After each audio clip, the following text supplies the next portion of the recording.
Everyone, you are watching Rob's Metalworks, and tonight, yes, once again, we are here in the studio to support the best that Texas metal has to offer. And tonight brings me great pleasure to welcome, actually back to the program, Corpus Christi metalers, the Southern Revival. And I have with me Johnny, Joe, and Mark of the band here tonight.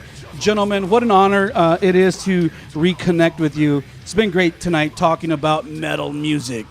It's been a good time, man. Just having fun so far.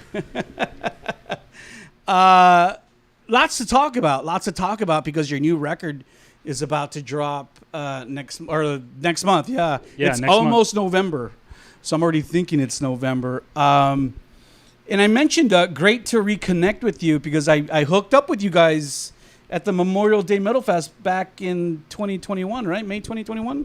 I believe so, right guys? Yeah. It was May 21 at the, what was the name of that? Something Vista Park locally. Oh, God. It's some local park around here in the San Antonio area. It was hot and sticky, and nonetheless, we were there. Kind of what's kind of been transpiring since that time? About a year back now. Since then, we've been, we were wrapping up the album, just kind of working the kinks, still playing shows, just kind of, getting in the zone, getting back to, gigging again since, the whole pandemic slowed everything down. Just getting back in shape on the stage and, getting ready to just release it whenever it was finally ready to go. Yeah. Yeah. And, I had heard about the band prior to that fest, and I was kind of glad that, Joe, you and I had kind of reconnected, and we were connected, and you were like, Rob, let's kind of talk, about what we're doing. And, of course, I'm always down to support bands. I've talked to bands from Corpus before. And I've gone down. I remember back in the early days of Rob's, I used to go down to Corpus for shows and to do interviews and stuff. But many people out there tonight, all around the state and country, who watch our program, may not know about the Southern Revival. So let's kind of start there. Tell us a little bit about the formation of this band and how you guys got together. So we got together in 2016. It actually started with us three, and then and Tyler, our guitarist, kind of came in a few weeks afterwards. So when we initially started, John Massey, our drummer, kind of got everything together. I kept reaching out to him about jamming because, drummers are hard to come by when it comes to the local scene. Yeah. So every once in a while, whenever I was looking for a gig to do, I'd hit him up. Well, finally one day he hit me up and was like, "Hey man, I want to do something. Let's jam. Meet me over here, and I'll have the rest of the guys, ready to go." So when I showed up, Johnny was there, and I knew Johnny from before. We had worked together previously. Never jammed together, so I knew him in passing. And then Mark showed up here too on bass. So we started off as a 4-piece for a few weeks. So Mark kind of came in, or were you already there? I was the last member. Okay, yeah. Member, yeah. You're like, we don't know about the dude with the cat, but he's always he's guy. lasted everything. He's a cool guy. That's actually true. I like you, Mark. You're a fun dude. You're a cool dude, man. Yeah. So we started off as a 4-piece for a few weeks, and then we were like, we need a second guitarist. So we were like, well, who should we ask? And we all knew Tyler, mutually, but we didn't ask Tyler if he wanted to be in the band. We just started tagging him and including him, but like, hey, you're in the band now, whether you like it or not. So we just started tagging him every time we had practice, and then finally he showed up one day, and it's been the same way ever since. I want to talk more later towards the end of our conversation about the Corpus Christi metal scene. And, I think we talked about that briefly during our initial conversation in May, but 21. But, part of what I love about what I do is that I get to learn a little bit about all the different metal scenes across Texas. And I've been to Corpus, like I said, and I know the fans are pretty rabid. I don't know much about how musicians work with each other and network and connect. So we'll get back there. So great, you guys came together in 2016. Who came up with the name the Southern Revival, and why? Talk a little bit about that. Well, I think we were just toying around names just back and forth, and I know, for lack of better terms and cliche, it just kind of just came to me one day. I think one day Tyler showed a bottle of a Shiner bottle, and I kind of just mirrored saying, Southern Revival kind of just looks kind of cool. And I mentioned to the guys in the group chat. It said that in the bottle? Well, no, like he sent a snap of the like, hey, I'm just drinking at home. You know? And I kind of took the picture, and I think I just at my own, just in my room, just kind of just drew on my phone and just put the Southern Revival logo. Oh, wow. And it just kind of fit, and we stuck with the logo ever since. I remember when I first heard that name, it kind of reminded me like this. Like church going. Yeah, exactly. Like this Southern Baptist kind of church going kind of thingy. But the thing about those types of groups is that it's a very, connected group. They have a definite direction of what they're doing. It's like a movement. And that's what I thought about it, when I heard the name. Very cool. Very cool. And I think that's what we kind of wanted to go for once we got the name going. It's like, we wanted to make a movement. We wanted to be different compared to what was kind of trending in our local scene. So that was always our biggest thing was let's do something, against the grain, something that's not your common sound around here. Yeah. I mean, when you hear a name like that, doesn't the first thing that comes to your mind doesn't necessarily mean like total heavy metal. Exactly. Yeah, that's the dichotomy of it all, and I think that's cool. I think that's very cool, smart move. I've been jamming to your music for a little while now, and I know that in 2019 you guys released kind of the initial recorded music for the band called Devils of the South. What would you say to people who ask you what is the sound of the Southern Revival? Well, when we did Devils of the South, we wanted it to be very raw, very pretty much what our stage show was. Whenever we played, the early shows, it felt like it was fast, it was just intense, very, like I said, very raw, very heavy, just in your face, and we wanted that to reflect in the first album. I felt like we were playing shows all around Texas, in the southern Texas area. So we're all over the fucking place. And I remember playing in the Valley at the Hop Shop. And, that was the first time we saw our name like on a marquee, like us as a headliner. And is that the photo of the record, record cover? Yeah. So I took that photo because it said Southern Revival +3, and it made me laugh. It made me laugh because it was like, all right, but like just looking down that road and seeing it, I was it kind of just it hit me in like mentally. I was like, we've been roaming around here for a couple years now.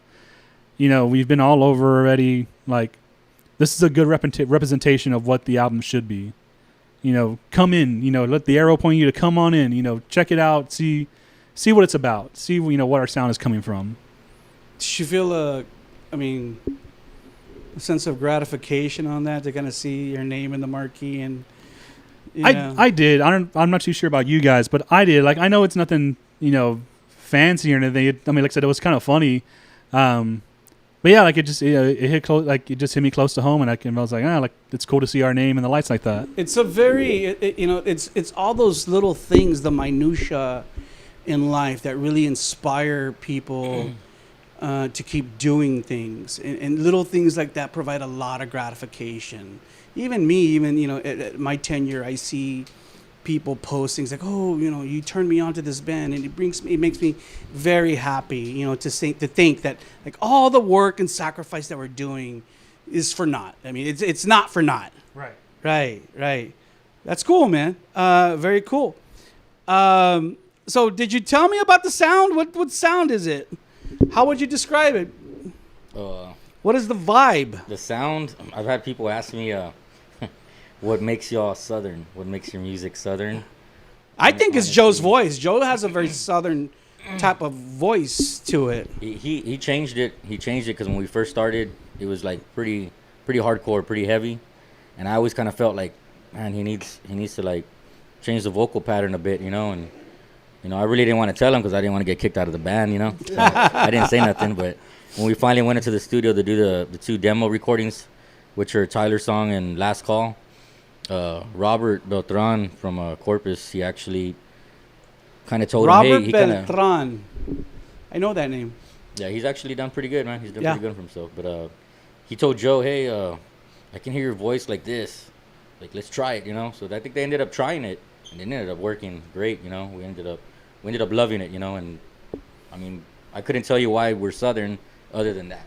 So, Joe, do you now implement a variety of vocal styles in your performance or in your singing? Well, for me, like a lot of influences come from the bands I like. I was telling you, Every Time I Die, Slipknot, Lamb of God. But I wanted to kind of make my own, kind of twist on it. So, I wanted to mix things up. One thing, going back to the sound, I would say the best way we've heard someone describe it was a mix of Lamb of God and Clutch early on. That's great. Yeah, Clutch.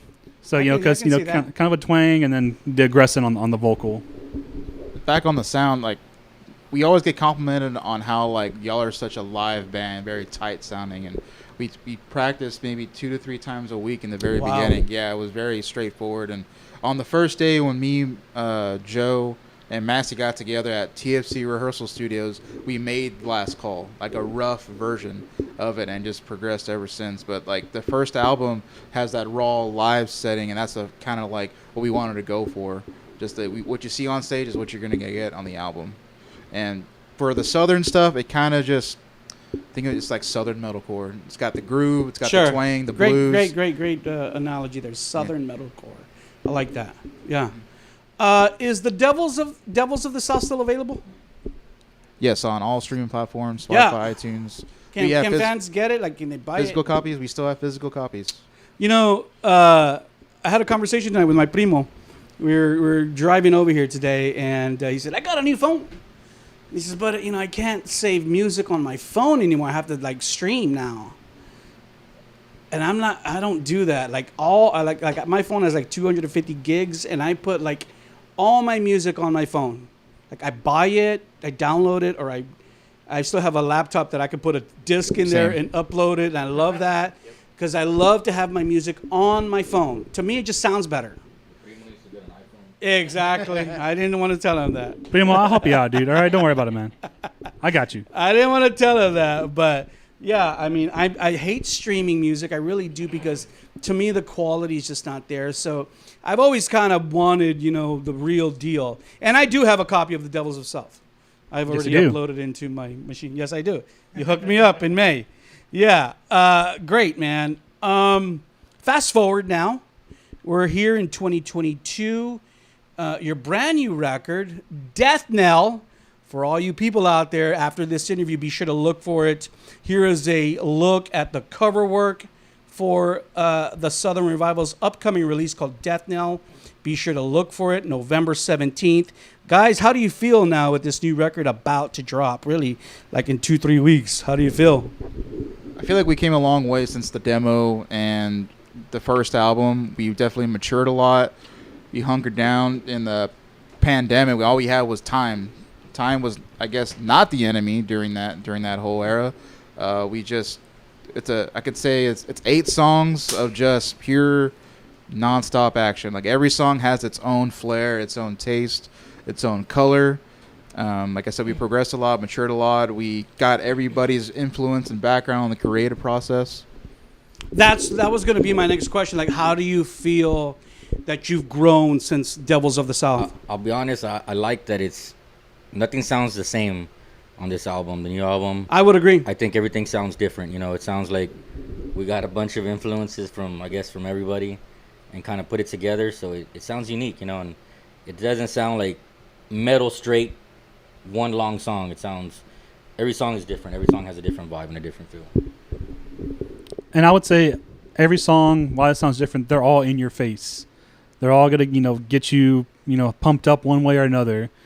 How is a song that's titled "The Bishop Wants You Dead" not going to fucking grab you?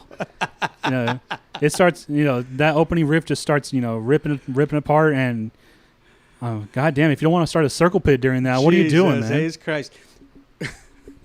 So for some of you who may want to know why isn't the priest want you dead, let me know, because Joe told me off camera. Anyway, I mean, definitely great things that are happening, and I think that's important because I mean, when you're a band and you play more shows and you're building the brotherhood between the members, things just get tighter and better.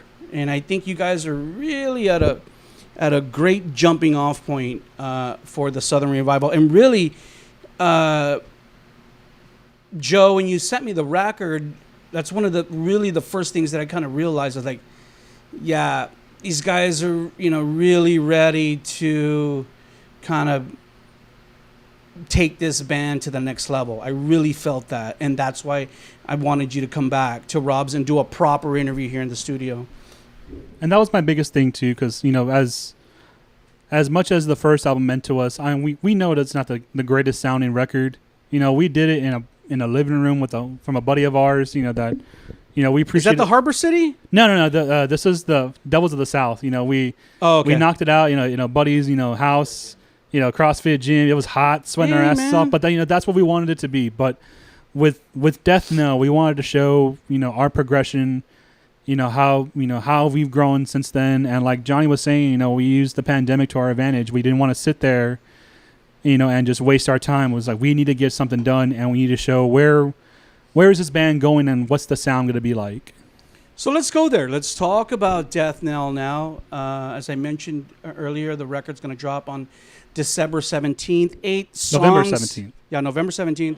8 songs of brutality. And I first want to start asking you, what is Death Knell? I said that the word Knell is a word that I have not really come across before. Right. So Knell is another word for a bell.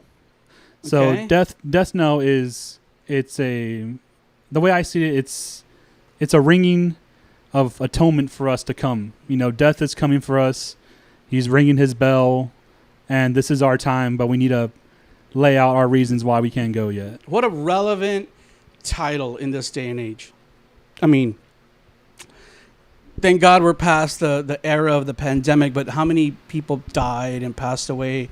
Thankfully, I never had any really close people to me go that way, but I have friends who really had to deal with, and there were many people in the San Antonio music scene who passed away from COVID, and it was crazy, man. And, I had a really good friend. I don't know if you follow the Rob's page or not. I had a really, really, one of my best friends passed away from cancer recently, like a couple of weeks ago. And it was really kind of out of nowhere. He was a smoker, but he had gotten tongue cancer. And he says, "Oh, Rob, I'm going to have surgery." I'm like, "Okay, man, I hope everything works out, take that bad part out." Yeah. And then after that, the cancer just spread throughout his whole body, and he was done. And I knew he was done. And it's a very precarious time that we live in. Yeah. I lost my uncle during COVID, and Wow. Yeah. he seemed he was fine. Like they said, he was doing good, and all of a sudden, next thing you know, he was out. So it was a tough time, man. To see, come through our family. It all hit us at different times, but it sucks to lose a loved one like that, man. Go ahead. Yeah, I thought it was a joke until I lost a few close friends, probably 4 of them actually total. So, Really? Yeah, I Were thought they it was young a dudes joke, or older dudes? They were like my age, 40, 37. One of them was 36. And I, like I said at first, I didn't take it that serious until my friend started dying, and I was like, wow, it hurt, God. My friend left a wife and 2 young kids, and he's gone. And we think about Dimebag and Vinnie Paul, and when people were talking about the reunion, they shouldn't happen. I'm like, dude, those dudes are gone. The rest of us, we have to continue to live. We have to continue to live, and nothing's guaranteed. And that's kind of the scary thing, That's how I live my life now. I'm at my age, I'm I just want to be happy and live my life as rich as I can, and give to the people that I can. You can't live with regret. You just have to kind of go with it, man. Just go with it. We all make mistakes, and all we can do is just move forward and try to be better people. But what a relevant title! So cool, I love it. I saw the skull. Is that the skull with the purple? Is That's the cover art. Yeah, that is the official cover art. Yes, it is. All right, okay. I didn't know if that was just like the single cover art. No, that'll be the album cover. As Okay, well. very cool. So the first single, talking about singles, is that Triumphant Ways? Yeah, Triumphant Always. So the first single we put out is Triumphant Always. We will be dropping another single here in a couple weeks. It's going to be called Misunderstood, which is another, of course, track off the album. Not misunderstood, like I don't know what the fuck you're talking about. Like, oh, hi, misunderstood. Right? Yeah, exactly like that. Oh, God. Who's that? Your ex-wife? Everybody's ex-wife. Yeah, very cool. Why did y'all choose that song? Because there's a lot of great tracks. And like I told you, I already told you my favorite track off the record. But why did y'all choose that one? I would say after, Triumphant Always, how heavy and just very... I would say it's a very solid metalcore song. We wanted something a little different, a little bit more catchy. Not to say that Triumphant isn't catchy, but Misunderstood. It's just a fun song, man. Like it's jumpy, But why did you choose groovy. Triumphant Always as the first single? Because we wanted that to be a like a definitive, like this is where we're at now. This sets the tone for this the sets record. the tone, the level Yeah. for the rest of the album. Yeah, great song. I love that one too. And you guys did a video for that record, right? Yes, we recently did a video for Triumphant Always, which you can watch on Facebook and on YouTube. Mark's buddy over at STX Media did that for us. They actually did our first video for Last Call as well. But yeah, they did that one for us. I too. love the video, and we'll talk about it here in a little bit. I jumped a little bit there, but yeah, I love the video. The record definitely sounds great on the stereo. I mentioned Harbor City a little bit. I think during our initial interview, you talked about Harbor City a little bit. I'm not that familiar with them. Tell us a little bit about. I think they're a fairly new recording studio down in Corpus. I wanted to go somewhere different for the band. Oh, okay. Because everyone kind of has their places that they all go to. You know what I mean? Like you hear one person do a single, it sounds great, and all of a sudden everyone's rushing to go to that same place. Sure. I kind of wanted to get against the grain, go somewhere else with it. And Brian and Matt over there at Harbor City, they seem like good dudes, and I heard some of their work, and I was like, I like it. And so I reached out to them. And they're not too expensive. No, they weren't too expensive. I was like, cool. It didn't cost me an arm and a leg. But yeah, they were great guys. And, when we told them, this is going to be our debut album off the label, they're like, we're invested. They're like, okay, cool. Like, we played the songs for them. They're like, this is fucking great. Like, they were invested too, so they wanted to put out a great album. So they were as passionate about it as we were, and it was Of great to work course. with I them. mean, their work, their recordings is a reflection of them. And if your recording sounds great, then they're gonna get more business. Exactly. Yeah. Mark, Johnny, you want to add anything to that? It was definitely a great time. Brian did a phenomenal job. I couldn't be more impressed by everything. He was very professional, down to everything, anything we needed, any extra things. He took our time to, hey man, tone down this, tone down that. A lot of people, they just come in and record. Exactly. They don't waste my time. Like he not like he more was like not only a producer, but more of like a teacher. Like for me personally, like I want to get into that craft. Like I went to school for a semester for audio engineering, and I want to. Oh, really? Pursue So you kind of knew a little bit about what he was doing. So like I'll ask when we get time, how do you do this and how do you do that? What do you recommend? Dude, so it was like best of everything. I'm recording my music at the same time I'm learning. Dude, you're so smart because that's exactly what you should be doing when you're working with a producer. You're kind of absorbing and seeing what kind of tech they're using and methods they're using to work with their artists. You bring up something that I think is very, very important because, like you said, there's dudes who have the equipment and there's like, come on in, I'm going to record you. Okay, yeah, pay me, yeah. Then there's dudes who are producers, like real producers, who are like, you bring in and you're playing their music for them and they're like, let me tweak the, I think maybe you should play this in a different key or, maybe add another chorus here and there, help you kind of massage and develop the track into something better. Yeah, and I think when working with Brian down there, we kind of like I considered him a sixth member of the band because I wanted his opinion. I wanted to know what he thought. Because if I listen to the guys, what they think about how like I sound, and when it's their turns, we ask each other, but we want to know what he thought because it's a new pair of ears that doesn't really know the music as well as we do. how can we better this, the sound to what we're making here. Yeah. Record sounds great. I love it. And I think this is a huge step forward for the Southern Revival. Let's talk a little bit about lyrical themes now. We talked a little bit about death now, but, when you have titles like, Misunderstood and The Bishop Wants You Dead, there's kind of like this ominous type of vibe going on here. Talk a little bit about that. For me, when it comes to lyrics, I'm the one that writes them all. Instrument-wise, it's a group effort, but lyrically, it's mostly me. Do you like that? Is that okay with you? That's fine with me. Like, if they have suggestions, I'll listen to the suggestions, but it just kind of depends on You're how like, Johnny. No, bro. and sometimes it is, and I feel bad about it, but it's just because if I have something in my head, I want to work it out. With this band, I told myself I wanted to be like more creative, not write anything about personal issues. I wanted to have fun with writing the lyrics, and so everything just kind of has like a little story to it, like a little short story to the song. These are fictional little stories that you essentially you come up with. Yeah.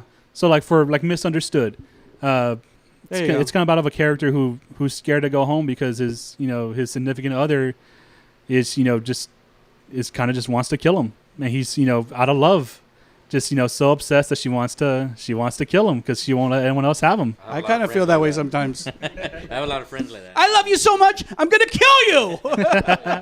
The fuck. And then you I don't want to be an episode of Snapped, okay? Oh fuck, man. And then for your favorite song, The Bishop Wants Us Dead. Yeah. That one got a little more dramatic. So that one was kind of based like on in colonial times, like when it's either our religion or death type scenario. Yeah.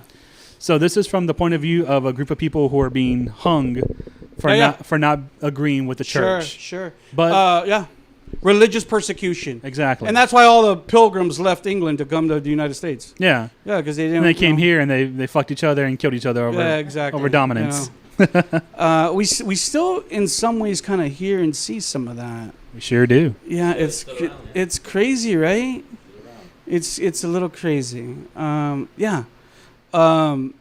Deep nonetheless. Very deep content there. Yeah, I try to make it to where like it's short, because it's only the song's like 3 minutes or so like that. Yeah. But to at least give you a full story without being too simple or not too in depth. Yeah. So you can at least connect to it. And you leave some room for interpretation. Exactly. Yeah, you always want everybody to kind of, if a fan says, "Oh man," I remember it's a true story. One time, I don't know if you guys ever heard of a band called AFI. Yeah. Oh yeah. Yeah, I remember the first time I interviewed Davey Havoc from AFI. There's the picture right there. You see that picture? Okay, yeah, that was at the Wire. That was before. Well, when I interviewed him there, they were already getting big. And I remember I interviewed him, and I asked him about the lyrical content of this specific song that I really loved. I can't remember. And he said, "What does it mean to you?" And I was like he caught me off by surprise. Like no one had ever said, turned the question around and said, "Let me ask you, what does it mean to you?" So I had to tell him what I thought it meant, and that's when he said, like, "Yeah, Robbie, it means something different to everybody." And that's kind of like the beauty of music and lyrics. With Joe's lyrics, to me, like when he presents them, this is the final cut. We all read them and have like a roundhouse discussion. It's more of like, I just want more.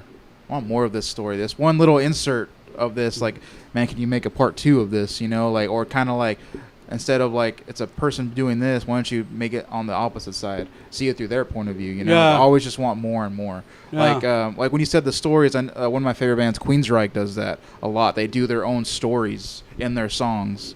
Like Operation Mindcrime, that album, that's all one long story. Johnny, you didn't tell me Queensryche was one of your favorite songs earlier or bands earlier? Yep, it sure is. Wow, cool. Yeah, I love Queensryche. I'm gonna see them next month in Corpus with Judas Tell me Priest. you're a Todd Latour fan. No, I'm Jeff Tate. Oh no, we're gonna have a conversation later. Jeff Tate. We're gonna have a conversation later, my friend. Johnny on that one. Yes, All right. I know you guys can't let go. I know. That's great. This record will be released via Kingside Records. I asked you this earlier, but tell the people out there, how did the deal with Kingside Records happen? So before the pandemic hit, we were all kind of, hyped up, ready to record the album. I noticed they started following us on Instagram, and they were liking our stuff. I run most of the social media. Mm-hmm. Tyler is helping me now with it as well. But they kept liking our stuff and everything, and I was like, well, we're about to record this album. Like, let me reach out to these guys and see what they can do for us, or like what benefits they can provide. They had signed a few local San Antonio bands as well. They cauterized, Ammo for My Arsenal. Saving Jackie was on the label at the time.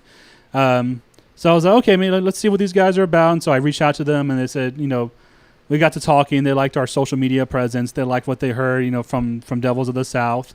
So I told them, what our intentions were, and they're like, well, okay, let's work something out. And about a month later, we were inking a contract with them to do 2 albums through the label, and I was like, sweet, like we'll have something lined up to release this album and get it, marketed a bit bigger.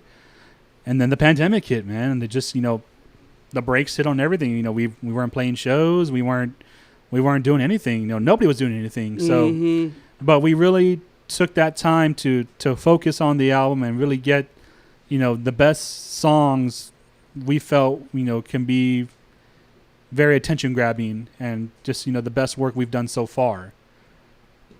Yeah. Did you guys have any leftovers for the writing for Death Knell? Some ideas, mostly riffs here and there. So I guess my question is really, when you were done with Devils of the South era, and you said, okay, guys, we need to record a new record. We're going to do it for Kingside. Were all the 8 tracks on Death Knell kind of like from scratch, brand new, or did you kind of revamp or redo any old tracks? Well, let's see. So the original album had 10 songs, and in the writing process of the first album, I'll show Massey or I'll show one of the guys, hey man, I got this other riff we can work on, and it's kind of like a back and forth. Like, okay, we'll stop this, focus on our new stuff, and then like we'll go back to that song. And then this new album, like I said, the pandemic, we had to just not play. We used to play 60, 70 shows a year, and we played 3. Wow. 1 year, and then last year we played like 5.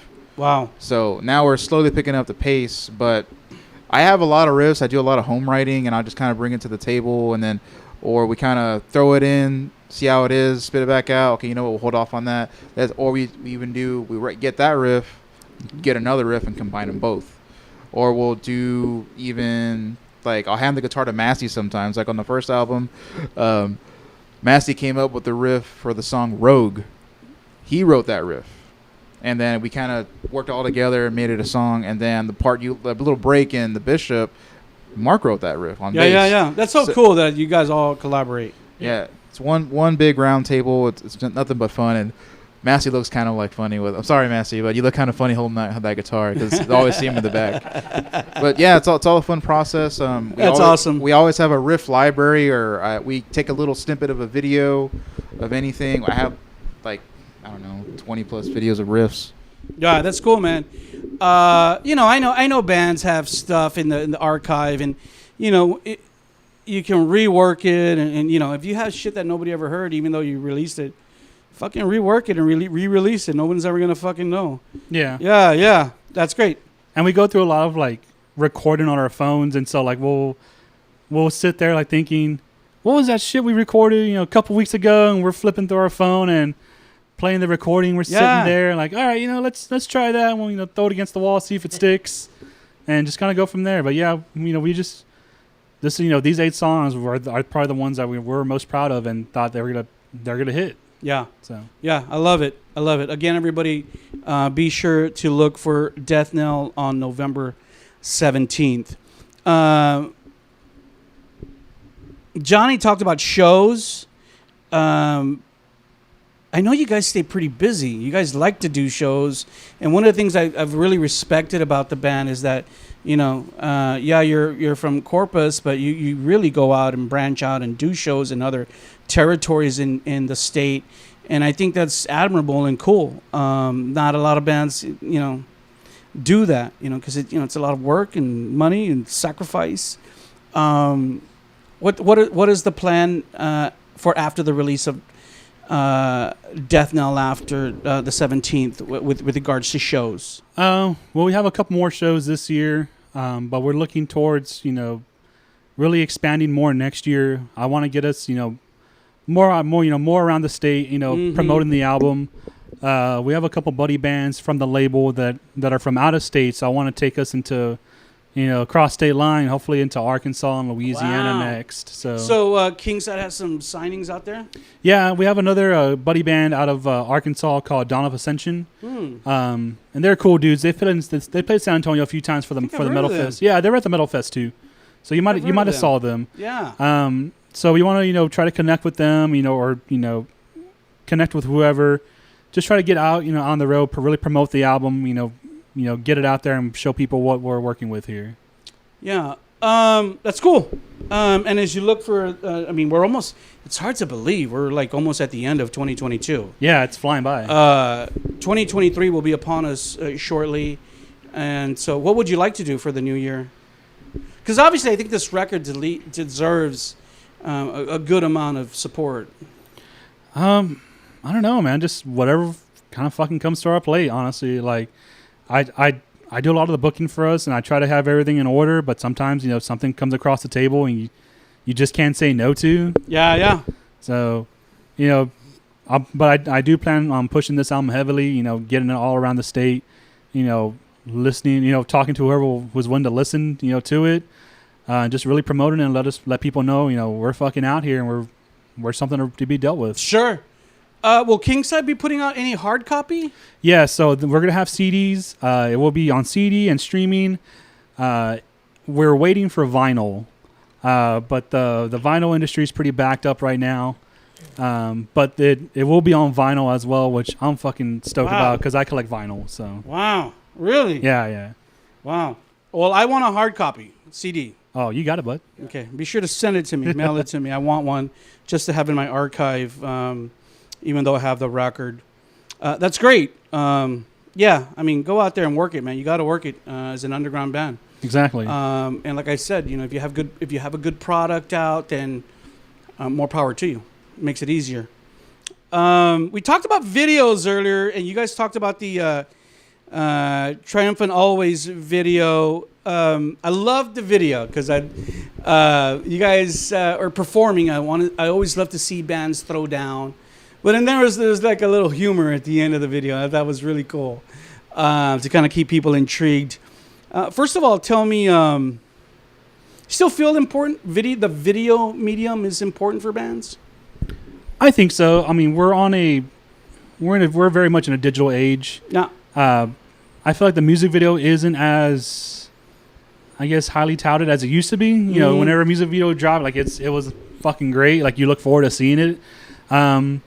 But I think it's still, it's content. And like, if you're not putting out content, then you're not going to get anywhere with it. So, the more content we have to put out to show at, the listener, like the better. And, we try to keep it, fun and entertaining, with a little bit of humor, like you said, Triumphant cool. And stuff like that. And just, who we work with to make a good professional looking product. Yeah. The video looks great. And you're right. It seems like it's an unrelenting, tiring effort to keep content in the social media age for our followers and fans. It's like never ending. It just never stops. And I can relate to that. Sometimes I just kind of feel like, oh man, it never ends. I've seen your little promos too.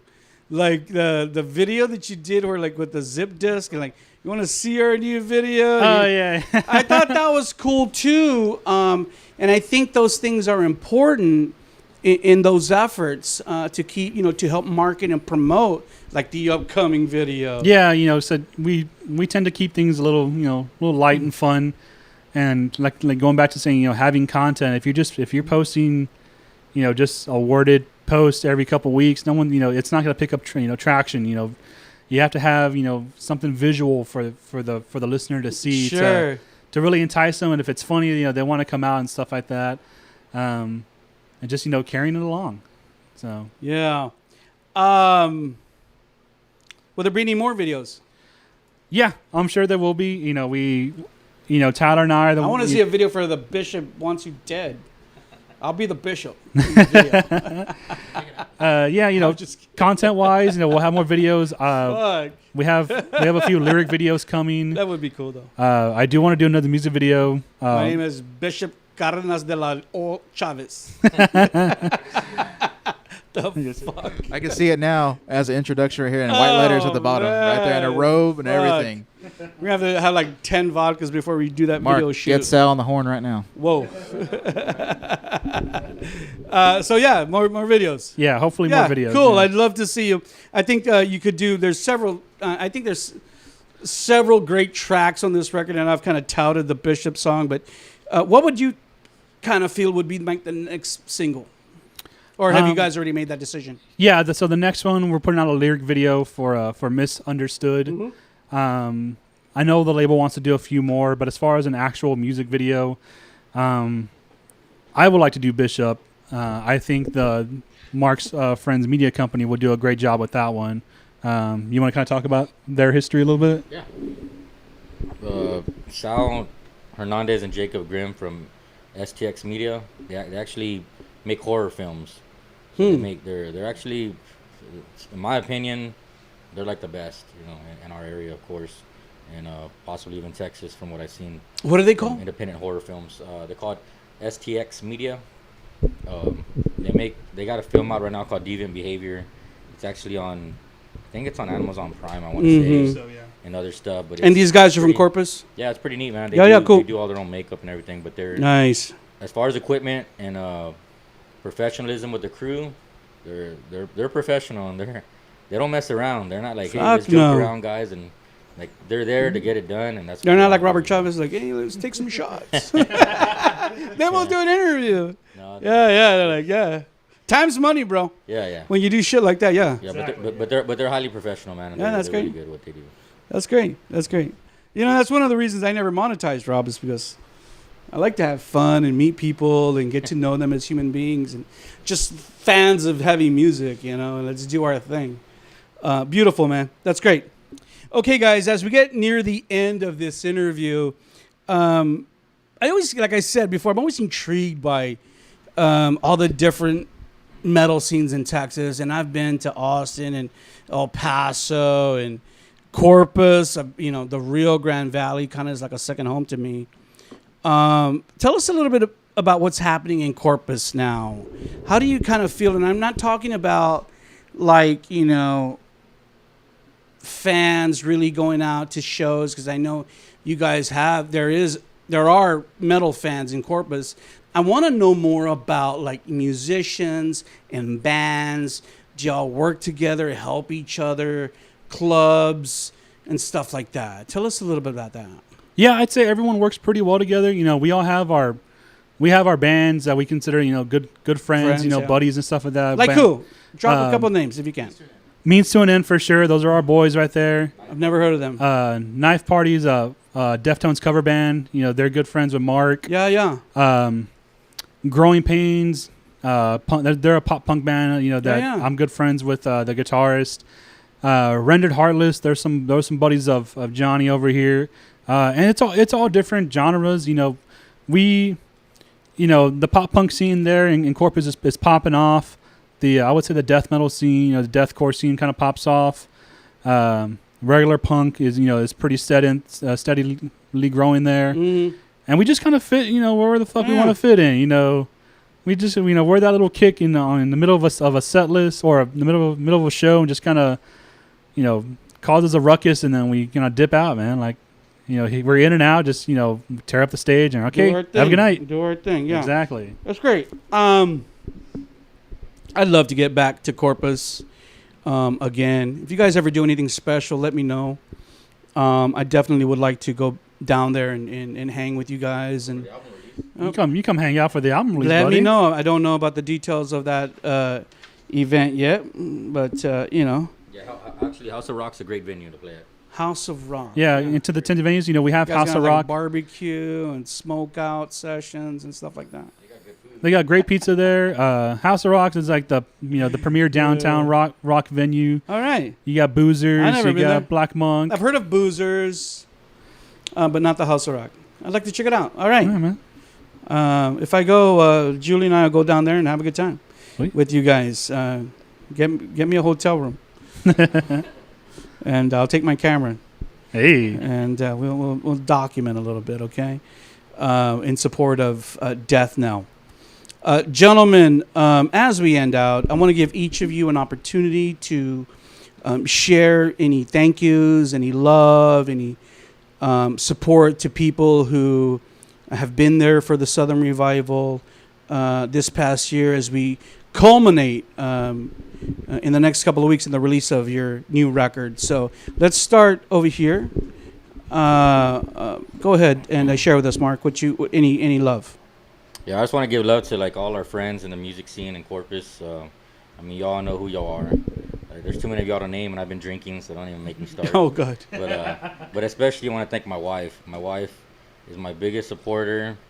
She's not misunderstood by any means. Holy smokes, Valerie. She never misses with me like that. So I have to say my wife's my biggest supporter, and my family as well. I got a sister that she's pretty wild. She's kind of like Bob from La Bamba. His brother, Oh my you know? God! When he shows up to the school God. show and he's all, "That's my, whatever." That's a great analogy. I call my sister Babosa. So, Oh, I got God. some good supporters, but I just want to thank my close family that supports us and my good musician friends that are all around Corpus, and y'all, like I said, y'all know who you are. You got a great wife, bro. She drove 2 hours with you to come up and do this interview. Yeah, that's cool, man. What about you, Joe?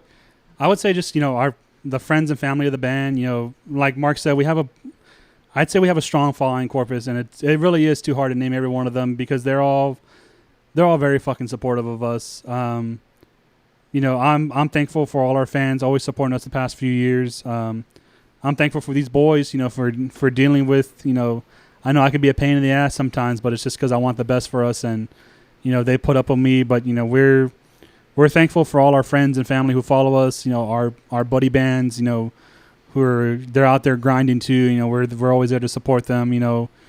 I'm thankful for everybody, man. That's really kept us going, kept us afloat through all this. Yeah, that's great, Joe. And as you know, Joe, as a singer and the leader of this band, I mean, it's your responsibility to maintain the cohesiveness of this band. You don't want to drop members just because of some stupid shit, man. You gotta make everybody happy. Exactly. To a certain extent, and it's that's your responsibility. And just like in any relationship, whether it's a romantic or a friendship or a work relationship, it involves compromise. Yeah, it involves some compromise. We spend so much time together, and just the effort we all put in. We all want the success, and sometimes tempers flare. But it's just because we're all so passionate about what we do. We want the best out of it. Yeah, great word.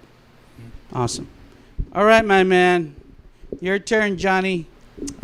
Again, it's like too many people to name, but I'll hit a few key moments. I've been playing guitar for 18 years. That's more than half my life. And Yeah. my grandfather bought me my first actual guitar, and I still have it to this day. Wow, that's cool. My mother bought me my first pro guitar, which is a Jackson. So Jackson, if you're out there, just letting you know. I'm going to show you my Jackson before you leave. So yes, but definitely my family, my mother, my sister have been huge supporters. The past 6 years with these guys, it's been a blessing. Like really, like I've had a lot of bands come and go. Me and Mark had another band before, so we did two bands at the same time, but no bad blood, no nothing. It's just musical differences, but still, I'm very thankful for that. I also have a girlfriend the past 6 years who puts up with this. Wow. So she's probably gonna watch this too. So she better. So very thankful for them, all my friends and family, all my mentors, my teachers, my friends who have taught me a lot about gear. I can definitely relate to them. Yeah, that's cool. A lot, especially Brian from the studio, Mike Newman of Render Heartless. If you guys need guitar work, hit him up. Tell them. Yeah. Mike Newman of Rendered Heartless. Definitely any guitar specialties you need, hit him up. Like he's a guitar tech? He will do anything you need. He builds guitars. Wow, that's cool. Yeah. All right. I just wanted to give one huge shout out. As far as venue-wise, of course, Casey from House of Rock. He's good and he loves us. More than anything, Zane is awesome at the Black Monk Tavern. He's always treated us like family, and he's always been there for us whenever we need anything. So I wanted to give a shout out to you, Zane. Cool. Gentlemen, what a great conversation we've had. I've enjoyed having you here today. Thank you so much for driving up from Corpus Christi to come do this tonight. You want to come back from album 3? Huh? You want to come back from album 3? Oh. It won't take as long, we promise. It better be a fucking good record. That's why you're here, guys, because I love your record. Not just because you're cool, but, you know, it all starts with the music. Always remember that. So put together good songs, a good record, and you will always have my support. But beyond that, you know, it's just great to know you guys as people and as individuals, and none better than to establish that here in the Rob Studio. So thank you so much again for coming over tonight. Remember, everyone out there, the brand new record comes out November 17th. It is called Death Knell. Yeah. You saw the band, the Southern Revival, only right here on Rob's Metalworks.